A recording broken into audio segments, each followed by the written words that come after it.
The current split between nogi and yeski Brazilian Jiu-Jitsu is causing a lot of controversy.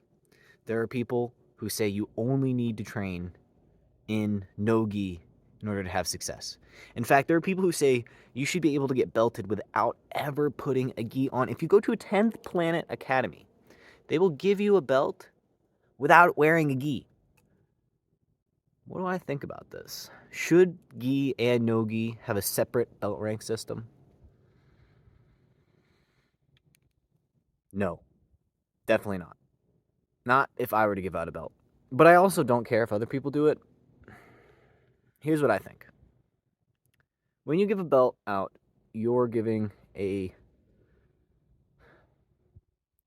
seal of approval that this student is able to represent you to whatever that level in your mind is. You know, if it's a one stripe white belt, then it just means your coach thinks you're a one stripe white belt. And now a lot of coaches talk to each other and a lot of coaches have similar ideals, but it's very, very personal. It doesn't mean anything. If you watch my video about why we care about the belts, I say that if someone off the street handed you a belt in Brazilian Jiu-Jitsu, it wouldn't mean anything. What matters is the hard work and the effort and the symbols that it represents, the time you've spent on the mat. But more importantly, who gave it to you and why they gave it to you. If you're training at a 10th Planet school without ever wearing the gi, and they hand you, blue, purple, brown, black, you get a black belt, are you not a real black belt? Well, of course you're a real black belt. But I personally like the gi. I like the no-gi. I like the yes-gi. I like both of them. I also like the other aspects of Brazilian Jiu-Jitsu. I like the sport aspect of Brazilian Jiu-Jitsu. I like the fact that you can use it if you are in a serious altercation. Self-defense side of it, I suppose. I like competing. I really do. I like the coaching side of it. I like the reffing side of it. There are a lot of aspects of Brazilian Jiu-Jitsu, and in my opinion, you are able to explore as much or as little of that as you want. If you want to be a hobbyist, I still think you can get belted up. Well, let's just say if I were to give you a belt, you don't have to compete in my mind to get a belt, but chances are by the time you get your black belt, you're going to compete at least once. Although it is not technically a requirement, through the exploration of this sport, you're eventually going to want to know and see more. And for me, I would offer a curriculum heavily focused around exposing people to as many different avenues of Brazilian Jiu-Jitsu as possible. Some people really like to coach. Some people, that's not something they want to do at all. But having the opportunity to be exposed to that side of Jiu-Jitsu, some people like wearing the gi, some people don't. You should at least wear it every now and then. You should. Look, you should do whatever you want, man. You should, if you like playing badminton, you should just keep playing badminton. But if you're gonna be one of my students, you should do both, gi and no gi. Why? Because it's fun. There's cool stuff I can show you when you're wearing the gi that you can't do without the gi on.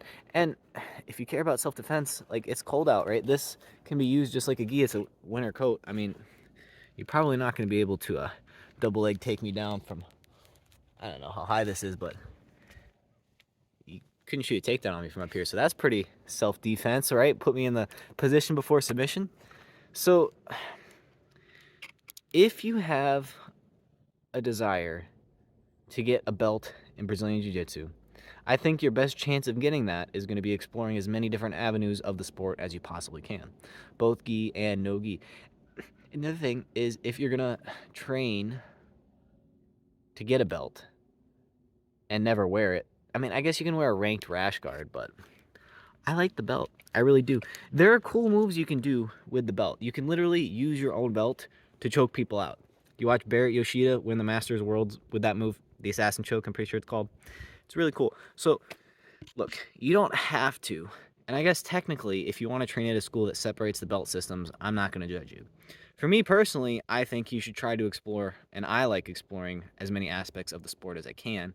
And I think a real the best black belt will have had the most experiences, will have had the largest cup filled, because if they have a student who comes up to them and wants to learn how to be a referee, or wants to learn how to be a coach, or wants to learn how to do stuff in the gi or without the gi, or wrestling or guard pulling or anything like this, if you as a coach can't offer that, well, I hope you can have at least reference to someone else who can. I like that aspect of Brazilian Jiu-Jitsu coaching, so it also means I'm trying to fill my cup as much as I can, which involves gi and no gi.